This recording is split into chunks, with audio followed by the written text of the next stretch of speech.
The big question, of course, on everyone's mind now is, first it was, would Magnus rather face, Giri or Nepomniachtchi or Caruana again? Now we have the challenger. We have Nepomniachtchi.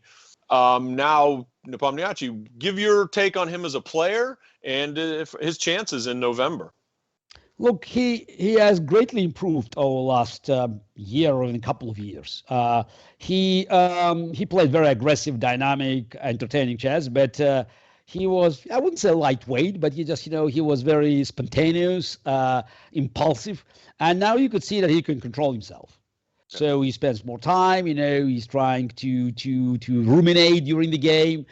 He increased his opening repertoire, so he added a few more elements to his game, and he is more difficult to beat now. Again, it's not just he won the candidates. So what's very important, he played a very solid tournaments, that was separated by a year. When you look at Nepo, he was solid, and that's what's very very important. That's what counts. So the solid performance, and if he can make further improvements of his game, that might be an interesting challenge for Magnus.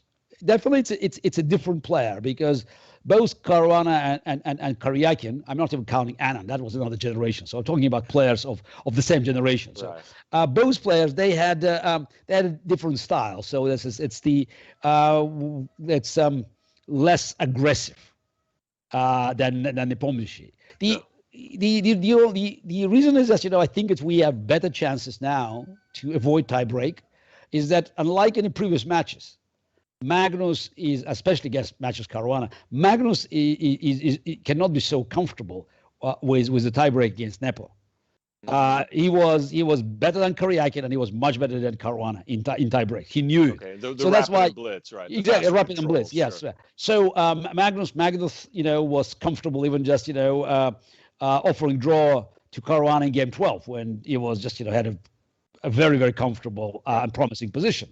Now he will have to think twice, because in a fast time control, Nepo probably not as good as Magnus, but is definitely better than Caruana and Karyakin. So it's again, I'm curious to see how Magnus will handle it. So, but I have no doubt that he is a favorite.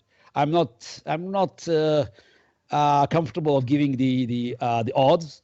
I just think Magnus is favorite because he had massive experience of playing World Championship match. And also one thing that is just that's makes this match more interesting. They work together. Nepomniachtchi worked with Magnus. I don't know for how many years. It definitely worked for probably at least for one match. I think it's some time ago. But Nepomniachtchi had some very good relations with Magnus and some working experience. That means they know each other well, and that might work one way or another. So Magnus knows him better than other players, but it means Nepo also knows how Magnus prepares for the match. Right, and that's something that I think you had a few regrets about, having worked with your challenger in 2000. Yes, exactly. Yes. Suddenly, Kramnik was like, "Wait a minute." Yes. I just thanks for reminding me about Kramnik being in my team in 1995 when I faced Anand.